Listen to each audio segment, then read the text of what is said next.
بسم اللہ الرحمن الرحیم۔ اللہ تعالیٰ کی حمد و ثنا کے ساتھ اور دل کی گہرائیوں سے اللہ کا شکر ادا کرتے ہوئے ہم آج کی اس مبارک مطالعہ قرآن کلاس کا آغاز کرتے ہیں۔ بسم اللہ الرحمن الرحیم، الحمد للہ رب العالمین۔ اللہ تعالیٰ اپنے پیارے حبیب صلی اللہ علیہ وسلم پر کی آل پر اور ان کے اصحاب پر رحمتیں اور برکتیں نازل فرمائے، آمین۔ اما بعد، السلام علیکم ورحمۃ اللہ وبرکاتہ۔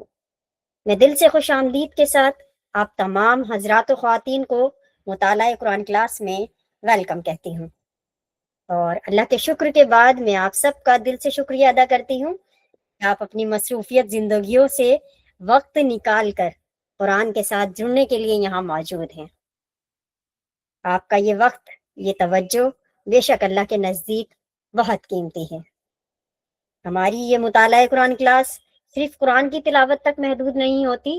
اب تک آپ لوگ یہ سب سمجھ گئے ہوں گے کہ ہماری جو قرآن کلاس ہوتی ہے وہ قرآن کو سمجھنے کی کوشش ہم یہاں کرتے ہیں، اور قرآن کے پیغام کو اپنی زندگی سے جوڑنے کی سوچتے ہیں، اور ہر آیات پر غور و فکر کرتے ہیں، تاکہ قرآن صرف ایک کتاب بن کر نہ رہ جائے، بلکہ ہمیں چلنا، سوچنا اور جینا سکھا دے۔ ہم ایک چلتا پھرتا قرآن نظر آئے۔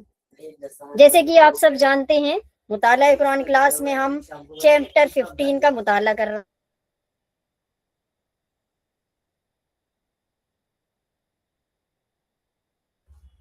اور چیپٹر 15 میں ہم کور کر رہے ہیں سورہ حج کی آیت نمبر 73 سے لے کر 78۔ ترتیب کے ساتھ ہم اس کا مطالعہ کر رہے ہیں الحمدللہ، اور پچھلی کلاسز میں ہم نے آیت نمبر 75 تک کا مطالعہ مکمل کر چکے ہیں، جہاں ہمیں اللہ تعالیٰ نے ان آیات میں بتایا ہے اپنی قدرت اور اپنی حکمت کو بہت واضح طور پر۔ آج کی کلاس میں انشاءاللہ سب سے پہلے ہم سورہ حج کی آیت نمبر 76 کا کنکلوژن سمجھیں گے۔ اس کے بعد آیت نمبر 77 کا مطالعہ آپ سبھی اسٹوڈنٹ سے کروایا جائے گا، تو تیار رہیے۔ مجھے امید ہے کہ آپ سبھی تیاری کے ساتھ آئے ہوں گے۔ ہم چاہتے ہیں کہ ہر ایک اسٹوڈنٹ جو یہاں موجود ہے وہ قرآن کے ساتھ سیدھا جڑنے کا ان کو موقع دیا جائے، اس لیے میں آپ سب سے گزارش کرتی ہوں کہ پوری توجہ کے ساتھ کلاس میں شامل رہیں، اور جب مطالعے کے لیے کہا جائے تو خوشی کے ساتھ آگے آئیں۔ یاد رکھیے، قرآن کا مطالعہ پرفیکٹ آواز کا محتاج تو نہیں ہوتا، بلکہ اخلاص اور کوشش کا طلبگار ہوتا ہے۔ اللہ تعالیٰ ہر اس دل کو پسند کرتا ہے جو قرآن کی طرف بڑھنے کی کوشش کرتا ہے۔ اور آج کی کلاس کے آخر میں ایک اہم اناؤنسمنٹ بھی ہے آپ سبھی لوگوں کے لیے، تو آپ لوگوں سے گزارش ہے کہ کلاس اینڈ تک ضرور آپ لوگ شامل رہیے گا، کلاس میں اینڈ تک۔ اور اب سورہ حج کی ان آیات کا ترجمے کے ساتھ ہم آیت نمبر 76 کا کنکلوژن شروع کریں گے۔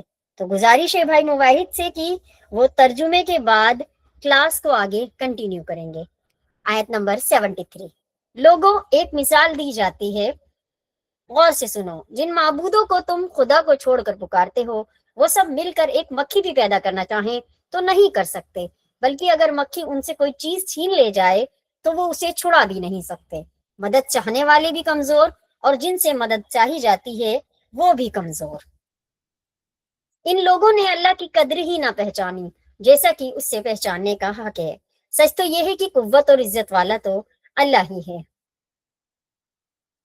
حقیقت یہ ہے کہ اللہ اپنے حکموں کو بھیجنے کے لیے فرشتوں میں سے بھی پیغام پہنچانے والوں کو چنتا ہے، اور انسانوں میں سے بھی۔ وہ سب کچھ سننے اور دیکھنے والا ہے۔ جو کچھ ان کے سامنے ہے اسے بھی وہ جانتا ہے، اور جو کچھ ان سے اوجھل ہے اس کو بھی جانتا ہے، اور سارے معاملے اسی کی طرف پلٹتے ہیں۔ اے لوگو جو ایمان لائے ہو، رکوع اور سجدہ کرو، اپنے رب کی بندگی کرو اور نیک کام کرو، شاید کہ تم کو کامیابی نصیب ہو۔ اللہ کی راہ میں جہاد کرو جیسا کہ جہاد کرنے کا حق ہے۔ اس نے تمہیں اپنے کام کے لیے چن لیا ہے، اور دین میں تم پر کوئی تنگی نہیں رکھی۔ قائم ہو جاؤ اپنے باپ ابراہیم کی ملت پر۔ اللہ نے پہلے بھی تمہارا نام مسلم رکھا تھا، اور اس قرآن میں بھی تمہارا یہی نام ہے۔ ताकि रसूल तुम पर गवाह हों और तुम लोगों पर गवाह। तो नमाज कायम करो, ज़कात दो और अल्लाह से जुड़ जाओ। वो है तुम्हारा सरपरस्त, बहुत ही अच्छा है वो सरपरस्त, और बहुत ही अच्छा है वो मददगार।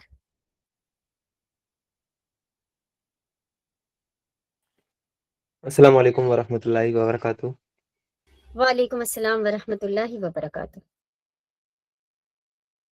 सूरह हज का जो लास्ट रुकू है उसका हमारा मुताला चल रहा है, आयत नंबर 73 से 78 तक।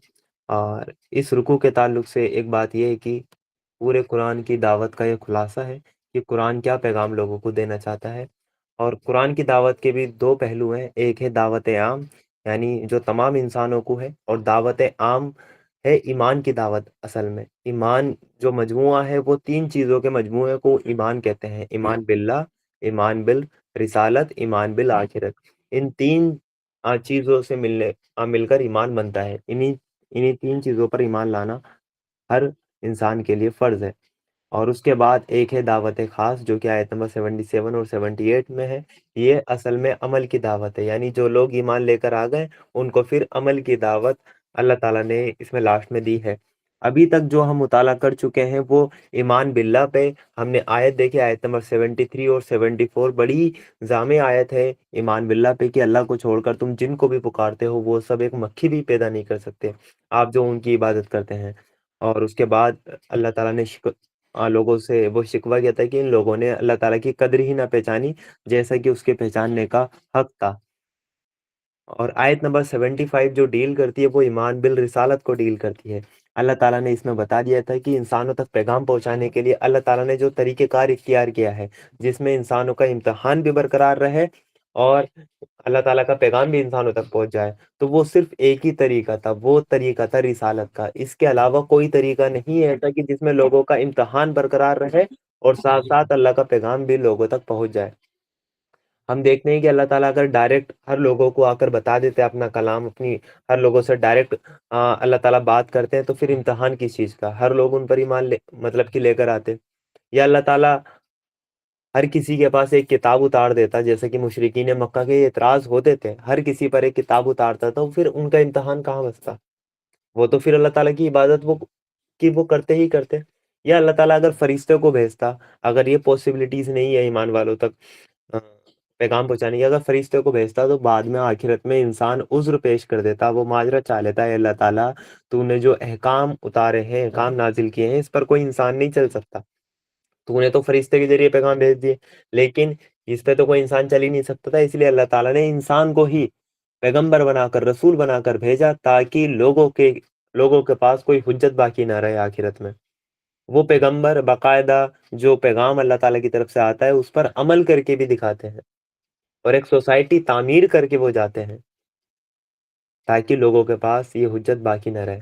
अब रिसालत जो है यानी ये सेफ तरीका था और यही एक बेहतरीन तरीका है जिससे कि इंसान का इम्तिहान भी बरकरार रहे और इंसानों तक अल्लाह ताला का पैगाम भी आ जाए, वो है रिसालत का। अल्लाह ताला हम ही में से इंसानों में से ही एक बंदे को चुन लेता है और उस तक अपना पैगाम पहुँचाता है और उस इंसान की ज़िम्मेदारी होती है कि वो तमाम इंसानों तक इस पैगाम को पहुँचाए।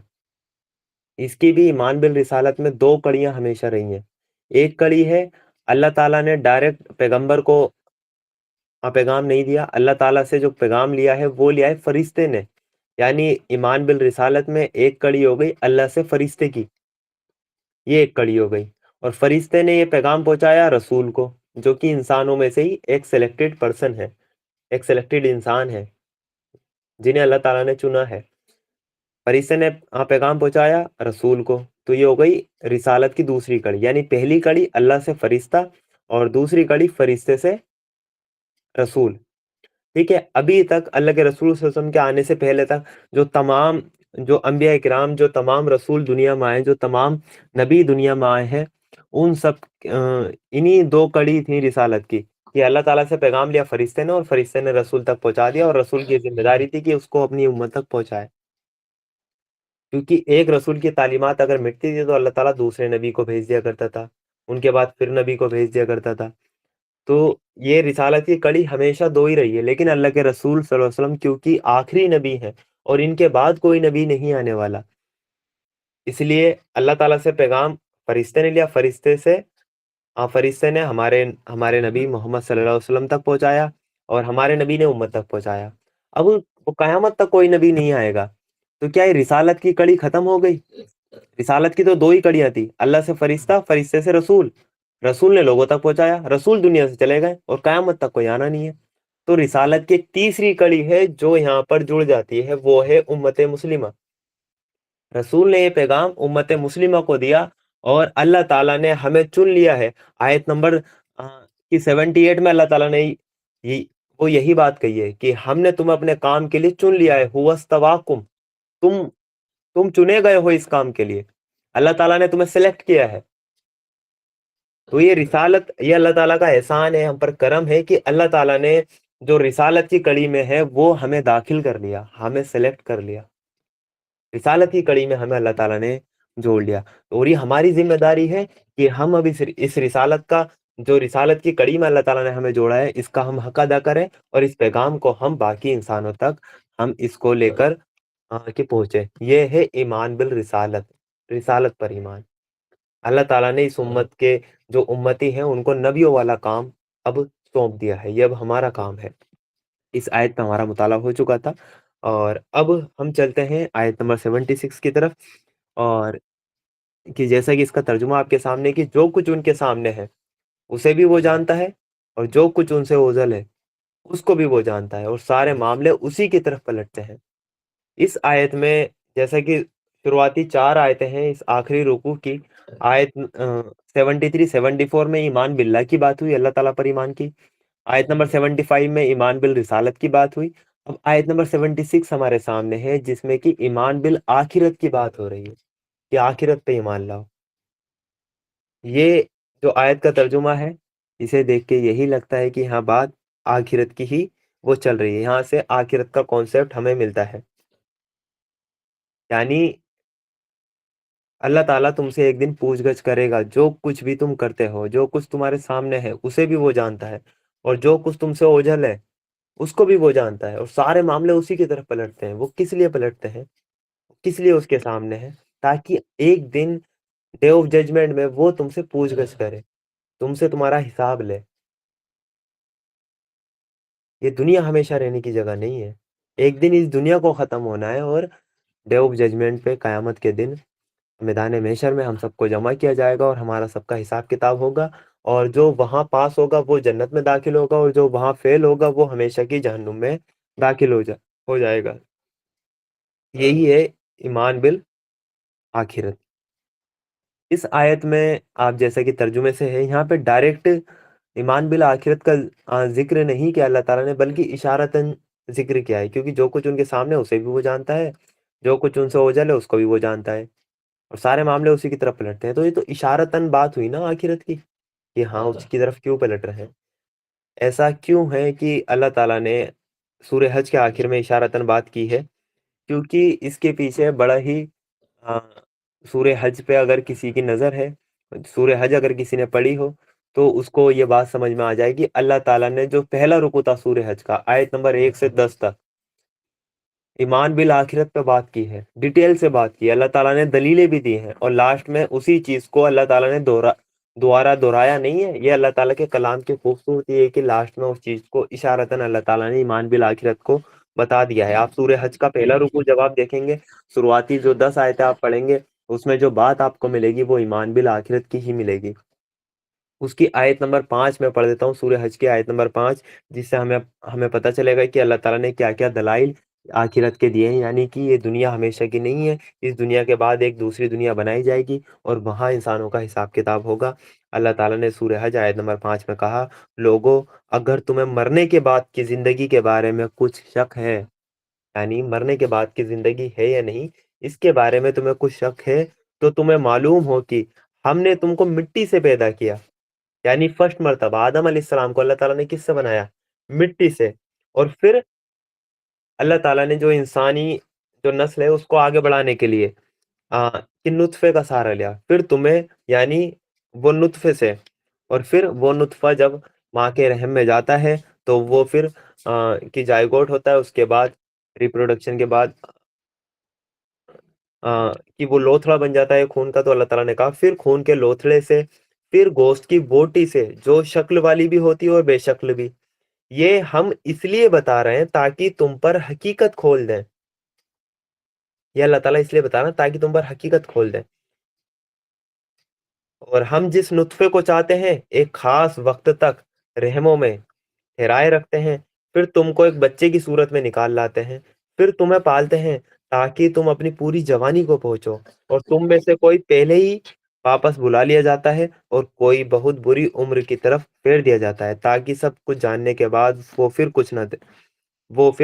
कुछ न जाने। और तुम देखते हो कि जमीन सूखी पड़ी है, फिर यहाँ हमने उस पर मेंह बरसाया, यानी बारिश की। वो यकायक वो फवक उठी और फूल गई, उसने हर तरह की वो खुशनुमा नबातात उगलनी शुरू कर दी। तो जैसे कि मैंने सिर्फ एक आयत ही सूरह हज के आपके सामने रखी है, इसी से हमें अंदाजा हो जाएगा कि अल्लाह ताला ने काफी डिटेल में सूरह हज के स्टार्टिंग में ईमान बिल आखिरत की बात की है। इसलिए आगे 76 आयत में उस चीज को रिपीट नहीं किया है। ये अल्लाह ताला की खूबसूरती है, उसका कलाम है कि यहाँ पर इशारतन अल्लाह ताला ने बात की है। तो अल्लाह ताला ने सूरह हज में आयत नंबर 5 में जो जो दलील दी है, अगर तुम्हें इस बात में शक है कि मरने के बाद दुनिया की दूसरी जिंदगी है या नहीं है, अल्लाह ताला उठाएगा या नहीं उठाएगा, हिसाब किताब होगा या नहीं होगा, तो अल्लाह ताला ने यहाँ पर दो दलील दी हैं इसमें।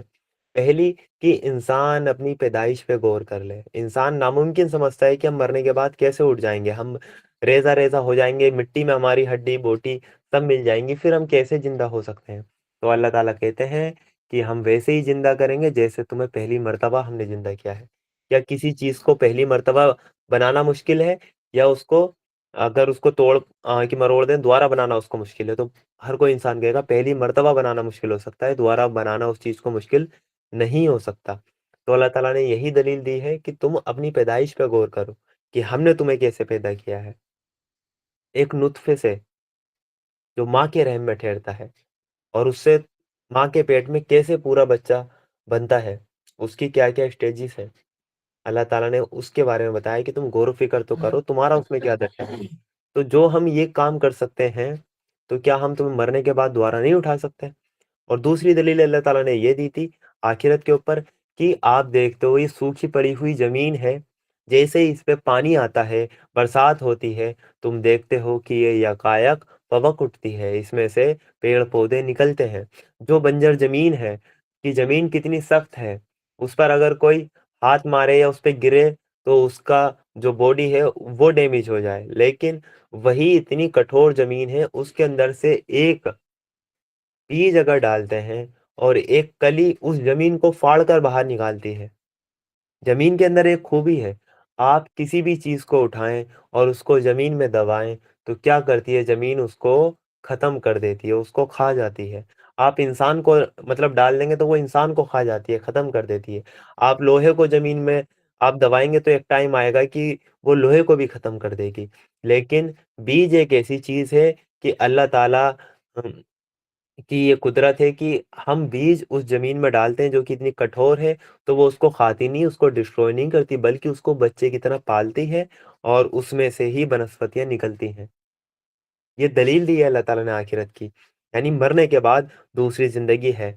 कुरान में दूसरे मकामात पर अल्लाह ताला ने और दलील दी है कि जैसे कि दुनिया अधूरी है बिना आखिरत के, दुनिया में इंसाफ नहीं होता 100%। इसलिए अकल तुम्हारी ये तकाजा करती है कि एक दुनिया ऐसी होनी चाहिए कि जहाँ इंसाफ हो।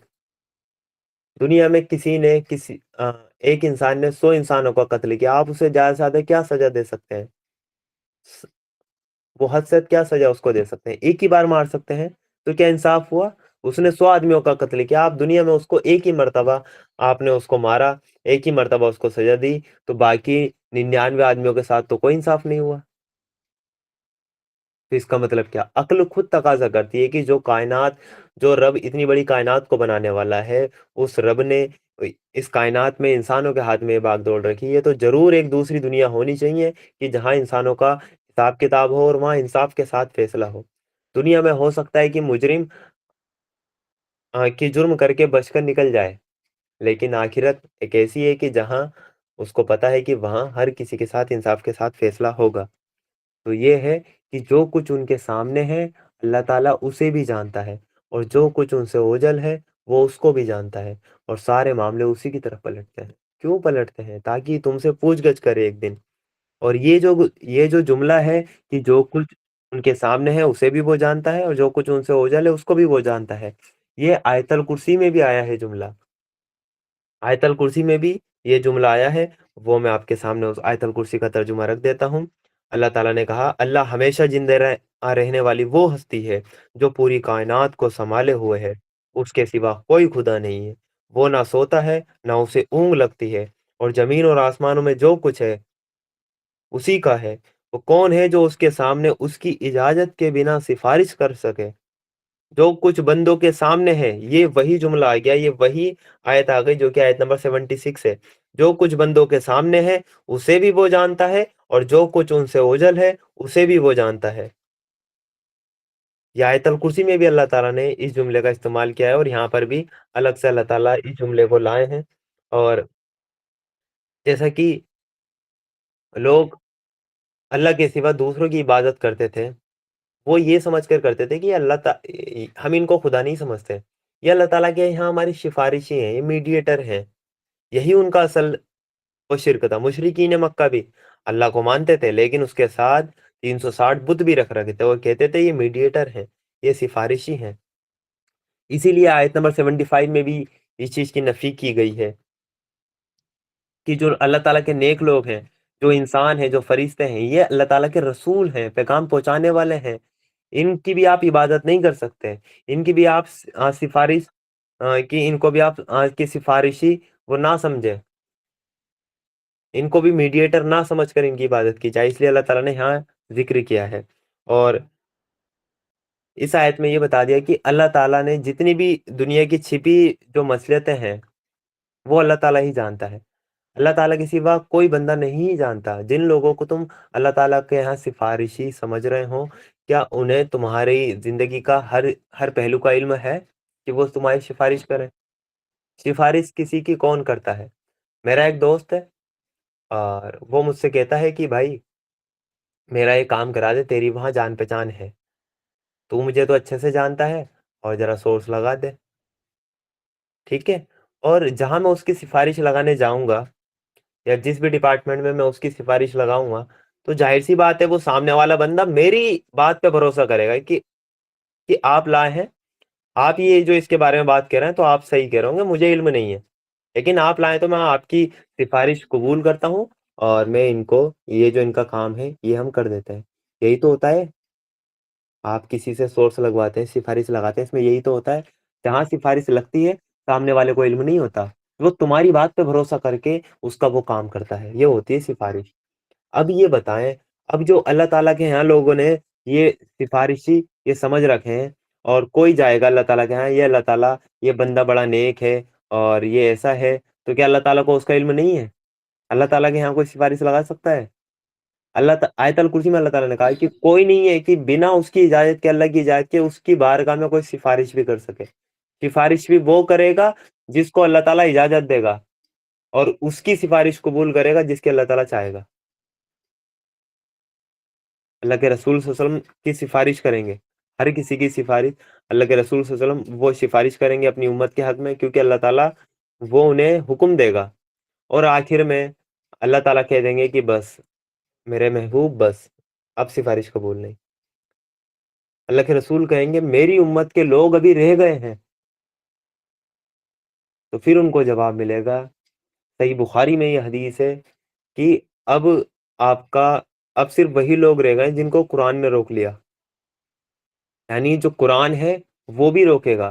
कुरान उनको रोकेगा जो उस पर अमल नहीं करते थे, उसको पढ़ते नहीं थे, उसकी सिफारिश अल्लाह के रसूल सल्लल्लाहु अलैहि वसल्लम भी नहीं करा पाएंगे। वो कुरान रोक लेगा, अल्लाह के रसूल नहीं बताया, और कुरान सिफारिश भी करेगा। तो ये है असल।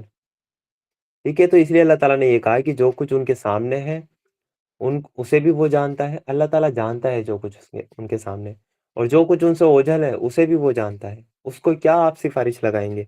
और सारे मामले अल्लाह ताला के यहाँ ही मतलब कि पेश होते हैं,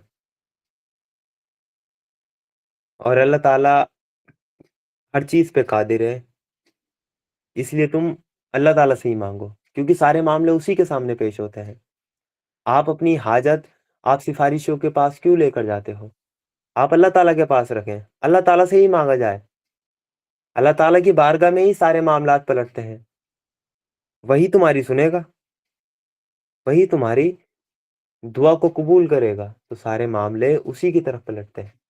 تو اس آیت سے جو سفارش کا جو کانسیپٹ ہے وہ بھی آیت نمبر 75 اور 76 سے نکلتا ہے، اور ساتھ ساتھ آیت نمبر 75 سے ایمان بالرسالت اور آیت نمبر 76 سے ایمان بالآخرت نکلتا ہے، اور یہاں پر آیت نمبر 76 میں ایمان بالآخرت کا اشارتاً ذکر ہے۔ اصل میں اشارہ کیوں کیا گیا اشارتاً ذکر؟ وہ اس لیے کیونکہ سورہ حج کے پہلے رکوع میں ایمان بالآخرت پر کافی ڈیٹیل سے اللہ تعالیٰ نے دلیلیں دی ہیں، بات کی ہیں، اس لیے آخر میں سورہ حج کے اشارتاً اس پر بات کر کے اللہ تعالیٰ کی گزر گئے ہیں، تاکہ جو لوگ سورہ حج پڑھیں تو ان کو پہلے سے ہی وہ دلیلیں معلوم ہوں۔ یہ اللہ تعالیٰ کے کلام کی خوبصورتی ہے۔ تو ہمیں بھی لوگوں کو اللہ تعالیٰ کے ہاں سفارشی خود نہ سمجھے، اللہ تعالیٰ جس کی چاہے گا سفارش اس سے کرا لے گا، جس کی چاہے گا قبول کرے گا۔ ہمیں جو حکم ہے ہمیں وہ کرنا ہے، ہمیں اللہ تعالیٰ سے مانگنا ہے، سارے معاملات اسی کے پاس مطلب کہ پیش ہوتے ہیں، تو ہمیں اسی سے مانگنا چاہیے۔ اللہ تعالیٰ کوئی بندہ ایسا نہیں ہے کہ جو زور زبردستی اللہ تعالیٰ کے ہاں اپنی سفارش کی وہ قبول کرا لے، یا کوئی کہہ دے کہ اللہ تعالیٰ تو کسی کو جہنم میں ڈالنے کا ارادہ کر رہا ہے، کوئی بندہ اٹھ کر وہاں یہ نہیں کہہ سکتا ہے اللہ تعالیٰ اس کو جنت میں ڈال، کسی کی وہاں اتنی کسی کی نہیں چلے گی، کسی کی نہیں چلے گی۔ صحیح بخاری میں وہ بڑی طویل حدیث ہے کہ سارے نبی جب حساب کتاب اسٹارٹ نہیں ہوگا وہ کہیں گے نفسی نفسی نفسی۔ آج اللہ تعالیٰ بڑا گجبناک ہے، اس سے پہلے کبھی اتنا گجبناک نہیں ہوا اپنے بندوں پر، اور نہ کبھی ہوگا فیوچر میں، اتنا گجبناک ہے اللہ تعالیٰ اس ٹائم۔ تو سب کہیں گے نفسی نفسی، اتنے بڑے بڑے نبی کہیں گے آج ہم کچھ نہیں کر سکتے، ہم کچھ نہیں کر سکتے۔ تو ہمیں دیکھنا چاہیے کہ ہم اپنا سفارشی ہم نے کن لوگوں کو بنا لیا۔ اللہ کے رسول صلی اللہ علیہ وسلم بے شک کی شفاعت کریں گے اس امت کی، لیکن ان کی شفاعت انہی لوگوں کے حق میں قبول ہوگی جنہوں نے جی جان سے اس قرآن پر عمل کیا ہوگا، پھر بھی ان سے کچھ کوتاہیاں کچھ غلطیاں رہ گئی ہوں گی، ان سے کچھ لغزشیں وہ رہ گئی ہوں گی، ان کے حق میں ان کی سفارش بالکل قبول کی جائے گی جو ایمان کی حالت میں دنیا سے گئے ہوں گے۔ لیکن جو لوگ جن کے دلوں میں ایمان کا پتہ نہیں، قرآن کا پتہ نہیں، قرآن پر عمل کا پتہ نہیں، تو ان کے حق میں سفارش قبول نہیں ہوگی، ان کو قرآن خود روک لے گا۔ اللہ تعالیٰ ہمارا ایمان مضبوط کرے، ایمان باللہ، اللہ تعالیٰ ہمارا شرک سے پاک کرے، ایمان بالرسالت میں ہم کوئی وہ کمی بیشی نہ آنے دے، اور ایمان بالرسالت کے جو ہم پارٹ بن چکے ہیں، رسالت کی جو تیسری کڑی امت مسلمہ کو اللہ تعالیٰ نے جوڑا ہے کہ تمام انسانوں تک اب تمہیں پیغام پہنچانا ہے، اللہ تعالیٰ اس کا حق ادا کرنے والا ہمیں بنا دے، اور ایمان بالآخرت پہ اللہ تعالیٰ ہمارا ویسا ہی ایمان کر دے جیسا کہ ہمارا ایمان دنیا پر ہے، جیسا ہم دنیا کے لیے محنت کر رہے ہیں اللہ تعالیٰ ہمیں ایسے ہی محنت آخرت کے لیے کرنے والا بنا دے۔ جزاک اللہ خیرن کثیرہ۔ السلام علیکم ورحمۃ اللہ وبرکاتہ۔